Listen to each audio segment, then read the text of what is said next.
Ito ang hinahangad at idinadalangin ng lahat ng mga sumasaksi sa banal na pagtitipong ito na tamuhin nawa ninyong dalawa ang masaganang pagpapala ng ating Panginoong Diyos.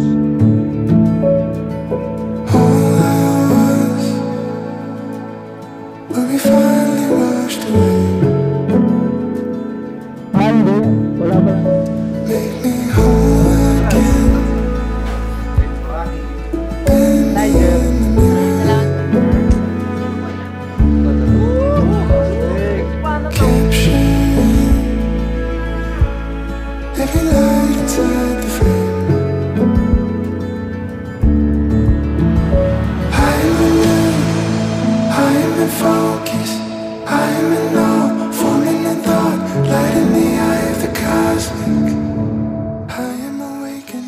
Personal message ko po kay Viloria ay gusto ko lang magpasalamat kasi lagi ka po nandyan para sa akin. Lagi mo po akong iniintindi at higit sa lahat kung ano ang dapat gawin. At lagi niya ako pinapakalma.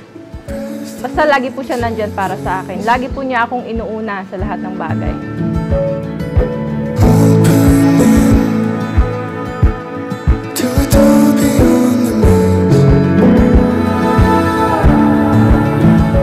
Love, mahirap ipaliwanag pero kaya kong iparamdam sa'yo.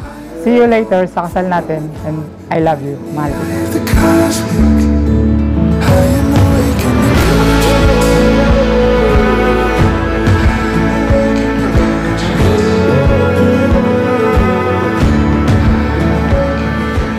Bale, magkasama kami nag-a-apply nun dati na hindi naman kami magkakilala. Tapos Nalipat kami sa ibang company. Nalipat din siya sa ibang company. Parang nagkalapit na kami ng kaunti.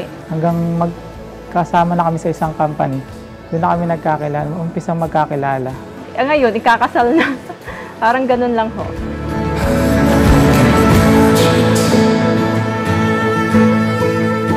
Kapatid na Augusto at kapatid na Isabel, tinatanggap ba ninyo ang mga kautosang ito ng Diyos na maging tali at buklod ng inyong pagsasama bilang mag-asawa?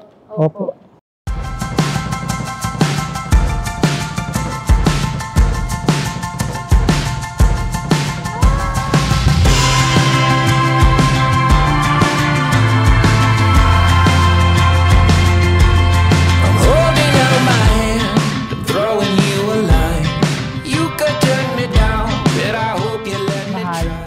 Mahal kita at handa ko iparamdam sa iyo yun hanggang sa huli. Nandito lang ako para sa iyo. And if you're lonesome, I can be a friend. And if you're broken, Kasi para sa akin, pagmahal mo po kasi ang isang tao, parang nagagawa mo ang lahat. Kaya dapat nandun talaga yung pagiging maintindihin nyo sa bawat isa. I'm gonna give